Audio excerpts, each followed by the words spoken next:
नमस्कार। और आज बात उस रणभूमि की जहां की हवा में राजनीति और सिनेमा का ऐसा मिश्रण है जो पूरे देश में कहीं नहीं मिलता। बात तमिलनाडु की। 23 अप्रैल को मतदान खत्म हो चुका है और अब इंतजार है 4 मई का। लेकिन सवाल ये है कि क्या एमके स्टैलिन का द्रविड़ मॉडल दोबारा कुर्सी बचाएगा या फिर एआईएडीएमके का अम्मा लेगेसी वाला कमबैक होगा। और सबसे बड़ा एक्स फैक्टर, क्या सुपरस्टार विजय की एंट्री ने तमिलनाडु की राजनीति के सारे पुराने हिसाब किताब बिगाड़ दिए हैं। आज की इस वीडियो में करेंगे 100% सटीक विश्लेषण, वो एग्जिट पोल के आंकड़े जो आपको हैरान कर देंगे। अगले कुछ मिनट मेरे साथ रहिए क्योंकि ये तमिलनाडु का सबसे बड़ा पोस्ट पोल विश्लेषण है। दोस्तों, इस बार चुनाव सिर्फ चेहरों का नहीं, कड़े मुद्दों का था। स्टैलिन सरकार पर जहां परिवारवाद के आरोप लगे, वहीं विपक्ष ने शराब नीति और तमिल गौरव को हथियार बनाया।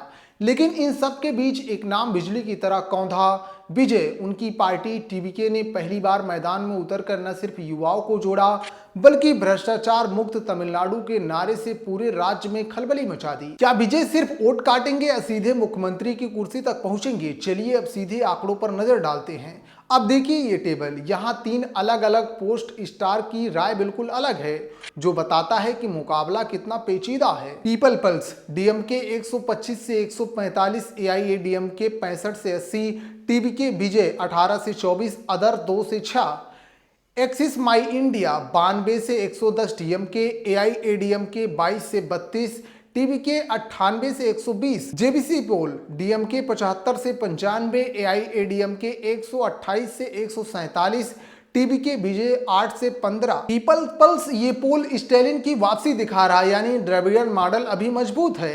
एक्सिस माई इंडिया ये आंकड़ा सबसे चौंकाने वाला है। अगर ये सही साबित हुआ तो विजय सीधे किंग मेकर या सरकार बनाने की स्थिति में होंगे। उनके लिए 98 से 120 सीटें किसी बड़े उलटफेर से कम नहीं है। जेबीसी पोल, यहाँ कहानी बिल्कुल बदल गई है। ये पोल एआईएडीएमके की प्रचंड जीत की भविष्यवाणी कर रहा है, यानी सत्ता विरोधी लहर का पूरा फायदा एडप्पी के पलानी स्वामी को मिल रहा है। तो असल में होगा क्या स्टैलिन अपनी सत्ता बचा पाएंगे? क्या एआईएडीएमके अम्मा की विरासत को वापस लाएगी या फिर थालापति विजय तमिलनाडु के नए नायक बनकर उभरेंगे? 4 मई को जब ईवीएम खुलेगी तो सिर्फ नतीजे नहीं आएंगे, बल्कि ये तय होगा कि तमिलनाडु की जनता अब सिनेमाई करिश्मे पर भरोसा करती है या पुराने राजनीतिक विरासत पर। आपको क्या लगता है, इन तीनों में से कौन सा एग्जिट पोल जमीन के करीब है?